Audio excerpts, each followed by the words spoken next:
Ahoj.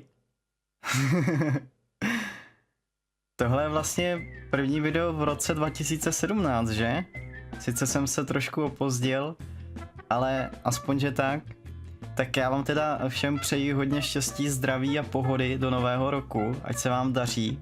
Ale aby tohle video nebylo pouze o mém rádoby odhalení a přání na nový rok, tak jsem si řekl,